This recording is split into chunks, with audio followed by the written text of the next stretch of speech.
बिस्मिल्लाहिर्रहमानिर्रहीम। शुरू अल्लाह के नाम से जो बड़ा मेहरबान नहायत रहम करने वाला है। अस्सलाम वालेकुम, कैसे हैं आप सब? उम्मीद करती हूँ कि अल्लाह के फजल करम से सब ठीक ठाक होंगे। अल्हम्दुलिल्लाह मैं भी ठीक ठाक हूँ। यहाँ पे जी आज हम बना रहे हैं शामियाँ और चनों की दाल और चिकन की। यहाँ पे मेरी सिस्टर ने जो है वो मेरी तरफ आना है, तो मैंने कहा चलें जी हम एडवांस में बना के जो फ्रीज़ कर लेते हैं, तो जैसे ही वो आएंगे कुछ हम जो है ना वो चाय के साथ जो है वो बना लेंगे, फ्राई कर लेंगे, और कुछ जो है वो खाने में जो है वो कर लेंगे। यहाँ पे मैंने हाफ़ के जी जो है ना वो ले ली थी चनों की दाल, और साथ मैंने ले लिया था हाफ़ के जी चिकन बोनलेस।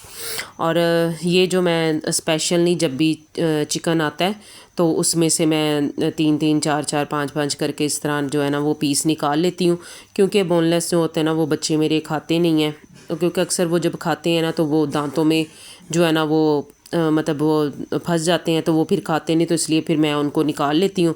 और ये मेरी इस तरह मैकरोनी में, मेरी शामियों में, इन चीज़ों में जो है ना वो मतलब यूज़ हो जाती हैं, और बजट भी हो जाती है। सबसे बड़ी बात जो है ना को मेरी बजट हो जाती है।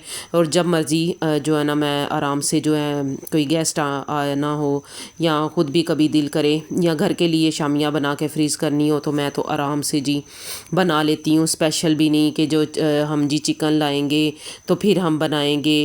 तो वो मैंने निकाल के रख लिया था। हाफ़ के जी मैंने चिकन ले लिया था, और इसके अंदर फिर मैंने बाकी के सारे इंग्रेडिएंट जो मैंने पहले चनों की दाल को और चिकन को मैंने बॉईल कर लिया, तो उसके अंदर मैंने लहसुन और प्याज ऐड कर दिया था, साथ थोड़ा सा नमक जो है ना ऐड कर दिया था। जब हमारी तकरीबन 10 से 15 मिनट मैंने वेट लगवाया था, उसके बाद निकाल के मैंने इसमें जो है ना इसको उसके मैश के साथ ही मैंने जो है ना वो मैश कर लिया था। इसको ज़्यादा मेहनत चॉपर की ज़रूरत नहीं मुझे करनी, क्योंकि दाल भी अच्छी तरह गली हुई थी और चिकन भी। और यहाँ पे फिर मैंने इसमें यूज़ किया नमक, रेड मिर्च और ग्रीन मिर्च जो है सब्ज़ मिर्च जिसे वो मैंने डाली, धनिया और इस ज़ीरा और सूखा धनिया, इसको जो है ना वो मैंने ग्राइंड कर लिया था, इसका पाउडर बना लिया था, वो मैंने ऐड किए। और इसके अलावा जो है ना सब्ज़ धनिया वो मैंने ऐड करके अच्छी तरह इनको जो है ना वो किया, हाथ के साथ ही मैंने इसको कर लिया था, मिक्स कर लिया था। और यहाँ पे जी देखें जी मैं अब जो है ना अपनी शामी वो बनाना स्टार्ट कर दी हुई है। और मैं इसके लिए कोई वो जो है ना नहीं लेती, मतलब साजा वगैरह जो होता है वो कोई नहीं लेती, तो मैं हाथ के साथ ही बनाती हूँ, और बड़ी ज़बरदस्ती बनती है, और मुझे अच्छी भी यही लगती हैं हाथ के साथ जो मैं बनाती हूँ। तो ये मैंने फिर जो है ना बना के माशाल्लाह जो है ना वो रख ली, क्योंकि मेरी सिस्टर ने आना था, तो मैंने कहा चले फिर जो है ना हम अभी से बना के रख लेते हैं, क्योंकि आपको पता है फिर एकदम जो है ना वो चीज़ अफरा तफरी में बनती भी नहीं है। और जो है ना जब घर में गेस्ट आए हों तो फिर तो वैसे भी गेस्ट को भी टाइम देना चाहिए, ख़ास तौर पे बहन भाई। ये कौन से मतलब पता है आपको आजकल तो ज़िंदगी इतनी मसरूफ़ है हर किसी की। तो वैसे भी मेरी बहन जो है सिस्टर मेरी जॉब करती हैं, तो टाइम जो है ना कम ही होता है। तो काफ़ी देर के बाद जो है ना उन्होंने मेरी तरफ चक्कर लगाया, मैं चली जाती हूँ उनकी तरफ, तो काफ़ी देर के बाद उन्होंने मेरी तरफ चक्कर लगाया। तो मैंने फिर चाव से मैंने फिर काफ़ी चीज़ें वगैरह मैंने कहा आज तो हम डालते हैं बस शामी की वीडियो, उसके बाद जो बाकी हमने बनाए थे खाने वगैरह उनकी भी इंशाल्लाह डालती रहूँगी साथ साथ।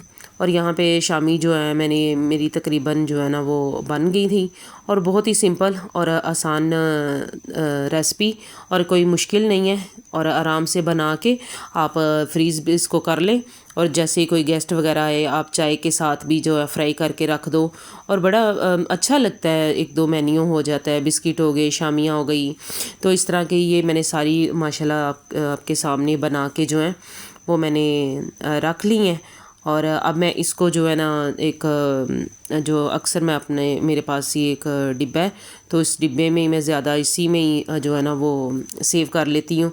और मैं तो स्टेप बाय स्टेप जो है मैं रखती जाऊंगी और इसके ऊपर एक जो है ना वो मैं पेपर लगा दूंगी, इसको प्लास्टिक जो है ना वो पेपर वो लगा दूंगी। इससे ये होता है कि शामियाँ जो उनसे है ना फ्रीज़ की होती हैं तो एक दूसरे के साथ ना ये चिपकती नहीं है, और जैसे मर्ज़ी जब मर्ज़ी आप ऊपर से उठा लो और इसको जो है ना फ्राई कर लो।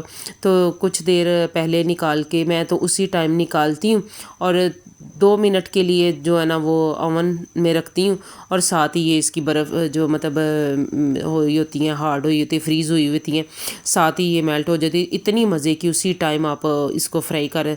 ये नहीं कि पहले इसको निकाल के बाहर रखो, फिर इसकी बर्फ़ जो है वो ठंडक इसकी ख़त्म होगी तो फिर आप फ्राई करोगे।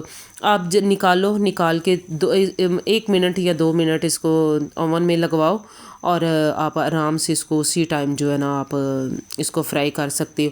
तो ये मैंने प्लास्टिक का पेपर जो है वो लगा के तो फिर मैं इसको फ्रीज़ कर रही हूँ ताकि ये एक दूसरे के साथ चिपके ना और आसानी से जो है ना वो फ्रीज़ की आसानी से निकल आए। आपने अक्सर देखा होगा कि जब इकट्ठी हम रख देते हैं ना तो फिर ये चिपक जाती हैं एक दूसरे के साथ, तो फिर इनको जब हम अलग करते हैं या ज़ोर लगाते हैं तो ये फिर टूट जाती हैं क्योंकि फ्रीज़ हुई होती हैं। तो यहाँ फिर इसको ये होता है कि थोड़ी देर के लिए फिर रखना पड़ता है, ये खुद ब खुद फिर अलग हों तो फिर इनको, लेकिन इतना वेट जो है ना वो कैसे करे, आसान सा सिंपल सा हल है। उम्मीद करती हूँ मेरी वीडियो आज की पसंद आई। मेरी वीडियो पसंद आई है तो चैनल को सब्सक्राइब करें, लाइक करें, शेयर करें और मुझे दे इजाज़त। अल्लाह हाफिज़। Thanks for watching.